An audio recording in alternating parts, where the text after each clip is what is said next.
In the dead stillness of dawn, Sheriff Eli found her, tied to a tree outside Dustwater Ridge. No name, no voice, just a bloodied cloth in her mouth and a brittle hand-drawn map pinned to her chest. Most men would have untied her and ridden on, but Eli. He saw something the others didn't. That map didn't lead to treasure, it led to an army, and every mile it covered was soaked in secrets. This is the story of how one mute girl changed the course of a town too blind to see the war coming. She looked no older than 14, clothes torn, lips cracked, and eyes full of the kind of fear only the forgotten carry. Eli untied the ropes and offered her water. She didn't flinch, she didn't run.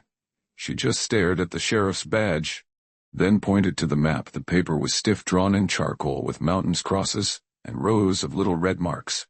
Back in Dustwater Ridge the town was waking up, but Eli wasn't headed back, not yet. He needed to find out who tied a mute child to a tree in the middle of nowhere, and why the map looked like a war plan. The map's first mark was 2 hours south, a place known only to ghost hunters and grave robbers, Fort Hollow Grave. Eli remembered the name, a Civil War outpost, long abandoned, or so they thought. But when he arrived, the air was thick with gunpowder, the ground still warm with the ashes of a campfire. The girl didn't speak, but when Eli showed her the badge again, she pointed to a wall. Carved into it, the black flag rides again. Back in the war, the black flag meant one thing: no mercy, no prisoners, no surrender, just smoke, steel, and silence.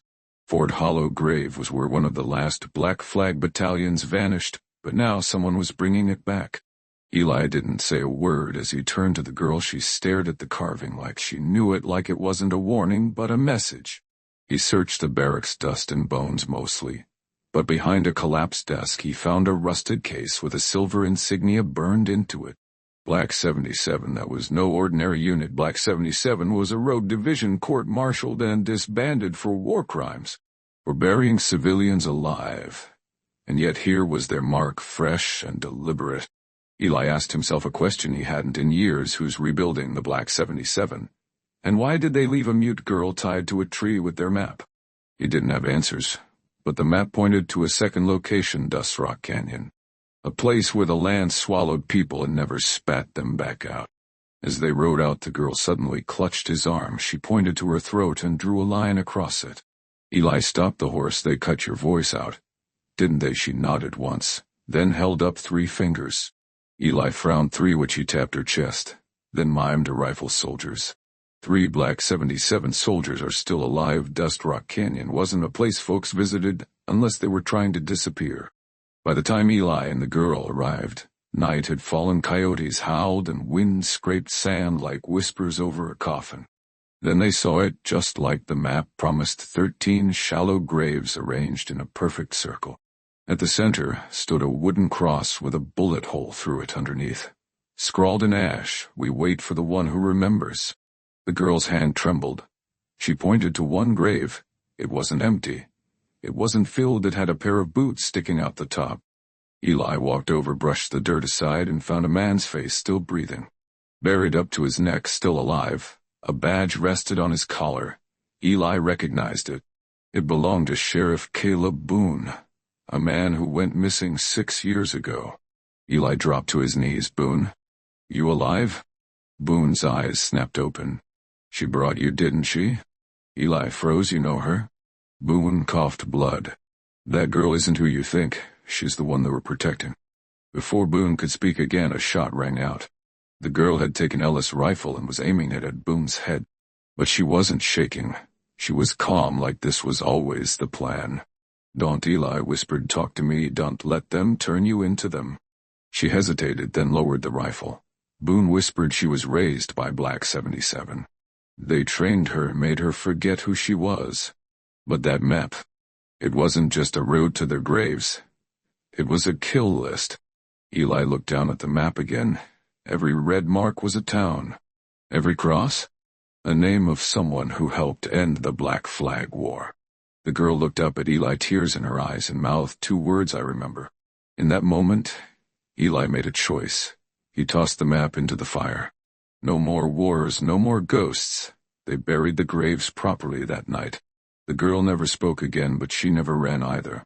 Some say she was the last Black Flag soldier. Others say she saved Dustwater from a war it didn't see coming. But only Eli knew the truth. Sometimes the most dangerous army is the one fighting to forget who it was. 3 days after the graves were burned and the map was gone, a man stumbled into Dustwater Ridge. Covered in soot, boots worn to the bone, he carried only one thing: a broken rifle, with the words "Raven Gulch Massacre" carved into the barrel. He didn't speak until Eli found him in the saloon. Then he said 6 words that made the sheriff's blood go cold. "The girl is not alone anymore." Raven Gulch was a mining town. 40 men lived there. Now, it was ashes. In the rubble, they found another cross. Same handwriting, same blood-soaked thread. Second wave awakened. The girl hadn't come alone. She was the first. And Eli had just lit the signal fire that would bring the rest. By morning, the girl was gone.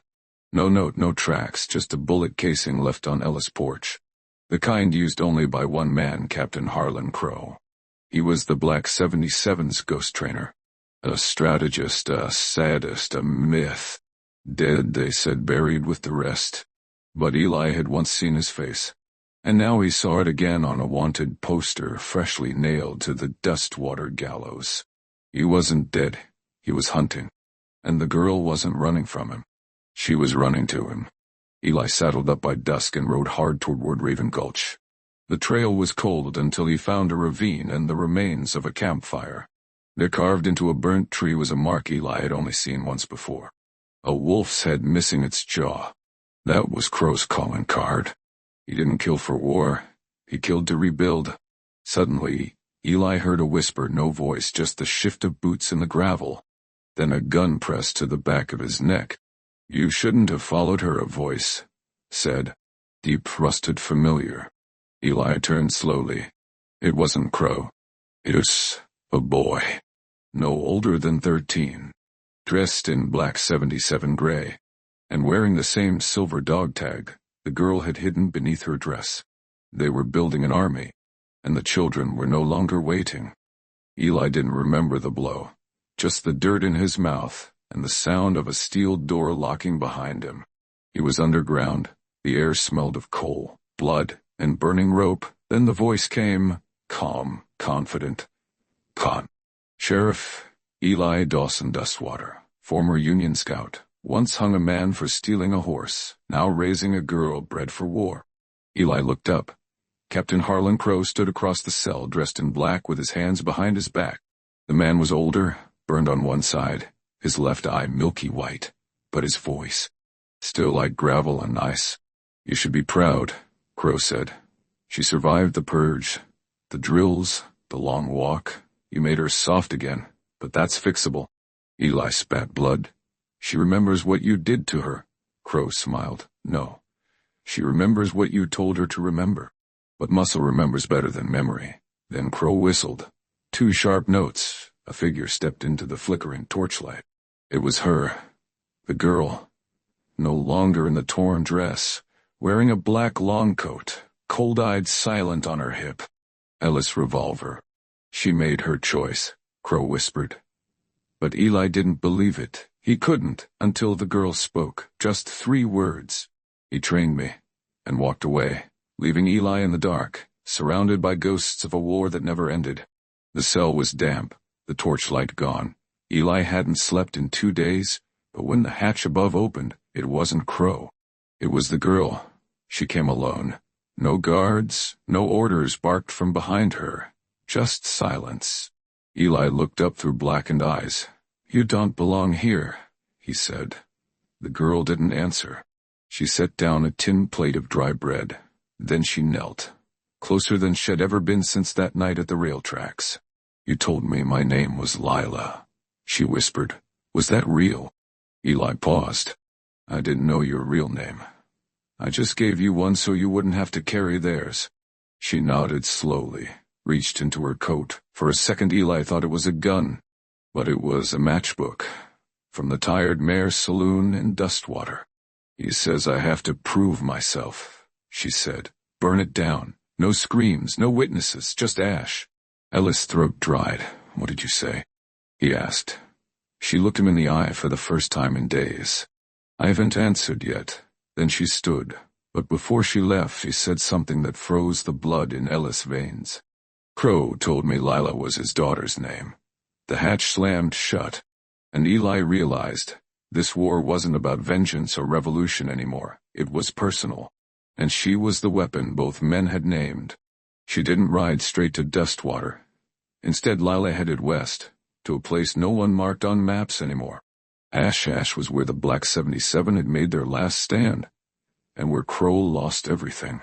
His daughter, his men, his name. What remained was a burned chapel, and a cellar door locked for 15 years. Lila knelt before it and knocked. Once, twice, then 7 times. The door creaked open. Inside were 3 others, children, young, scarred, trained, all wearing the same silver tag. The oldest spoke first.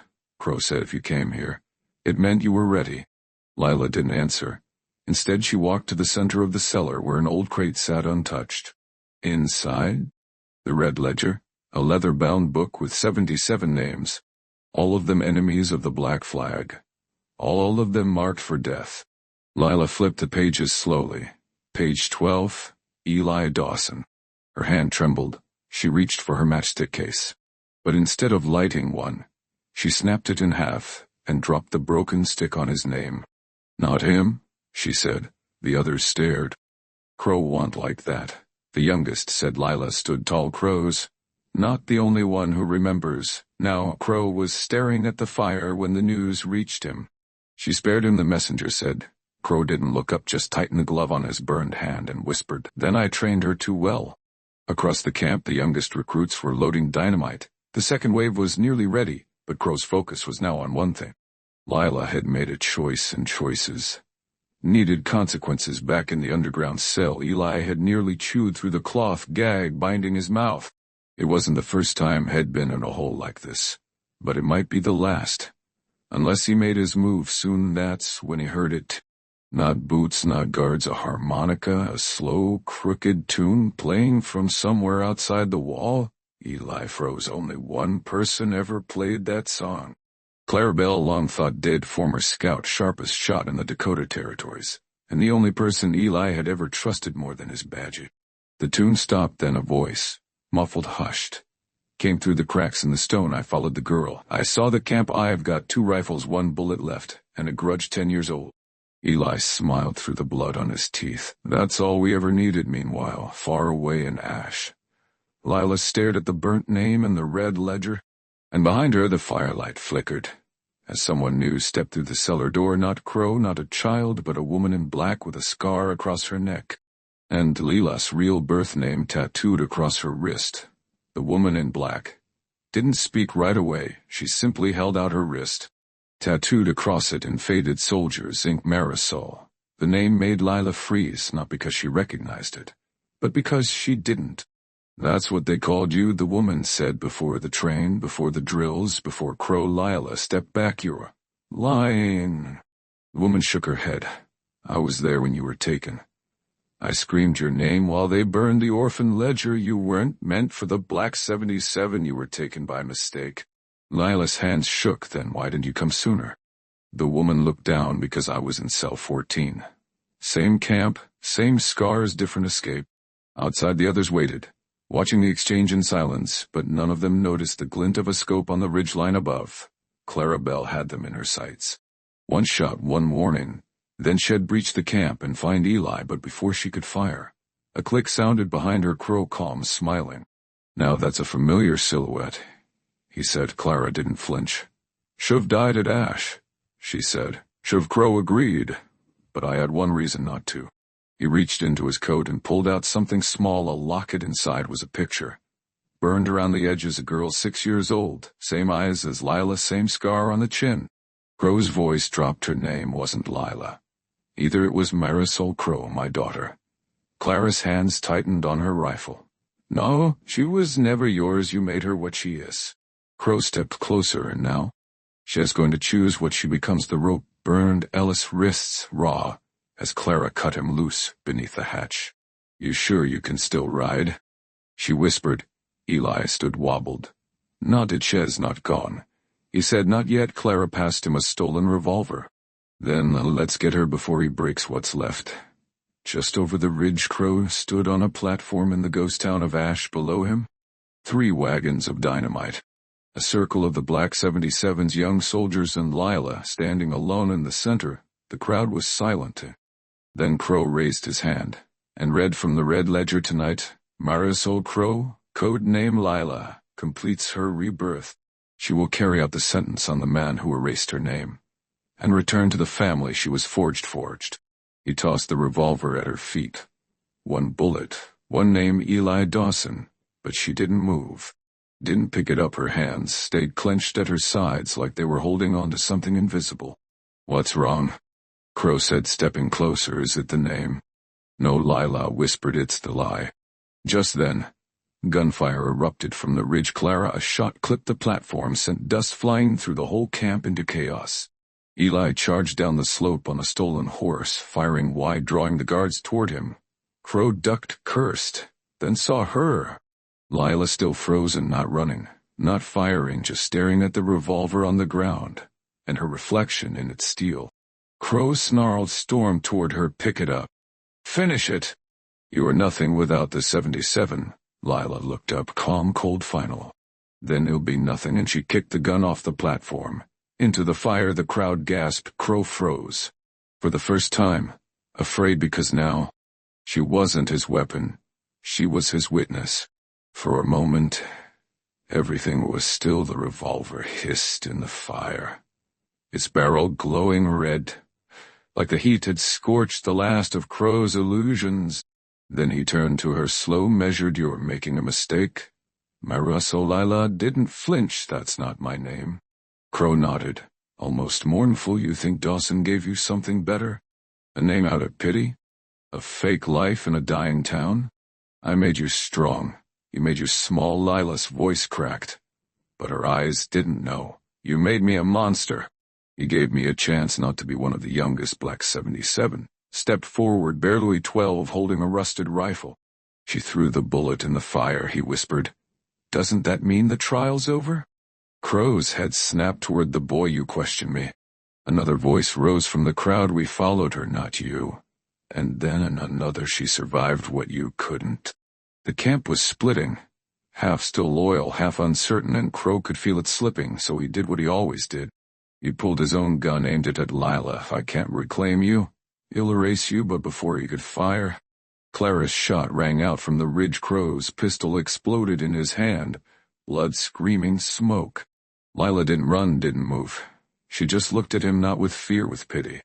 You were never my father, she said. You were just the man who needed me to hurt to feel powerful. Then Eli rode into the square, dismounted, limped, bled, and stood beside her. You'd done listening to ghosts? He asked. Lila nodded, then said the first words of her own choosing. My name is mine now. Blood poured from Crow's hand, but his eyes weren't on the wound. They were locked on her. Lila Marisol, the girl had molded from ash, now standing like a flame he could no longer control. Behind him, the loyal half of the camp, tightened ranks, half children with weapons, with scars, with fear in their bones. Burn it all, Crow whispered to his second. You mean everything? If I can't rebuild her, they'll leave her with nothing to return to. He triggered the blast signal. Down below, the dynamite-laced wagons lit up, each one timed and wired across the ghost town of Ash. A firestorm was coming. Clara saw the fuse lines and screamed. They're blowing the whole valley. Eli grabbed Lila's wrist. We run now. But Lila didn't move. She looked at the young soldiers still frozen around her. Scared, unsure, unarmed, she turned to them. Hell, bury us all to win, but you're not him. You don't have to be him. Some dropped their guns, others just stared, but one girl stepped forward, then a boy, then 5 more. Crow watched from the tower, breathing heavy. Fools, he muttered, all of them.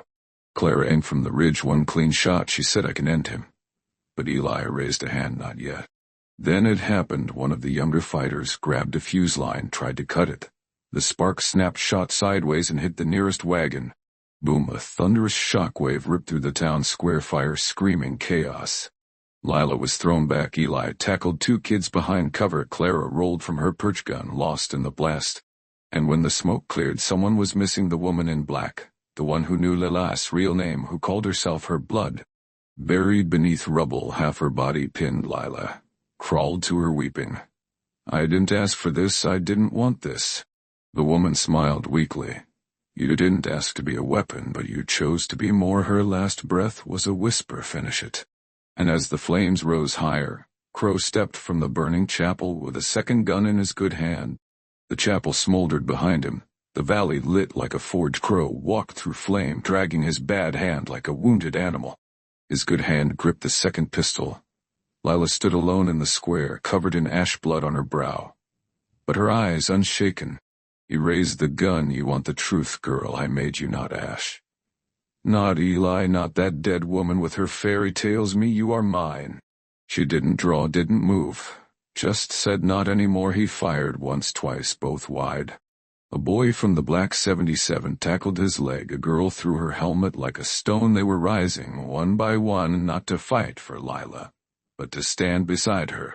Crow screamed, raised his pistol, but Eli was there first. One shot through the shoulder. Crow collapsed against the bell tower, breathing hard, fading fast. Lila walked to him. No gun, no fury, just that ledger in her hands. She held it out.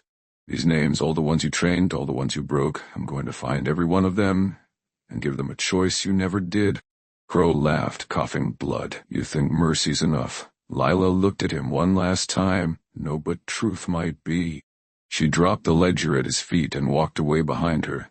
The chapel roof collapsed. The fire swallowed Crow's shadow. And for the first time since the drills began, Black 77 ceased to exist. Eli caught up beside her. You know, there'll be others, orders, trials. Lila nodded. Let them come. Clara rode down to meet them, battered, but alive. We got one more question, she said, brushing ash from her coat. Where do we go now? Lila looked to the horizon, her face unreadable. Then a whisper, home, wherever that ends up being.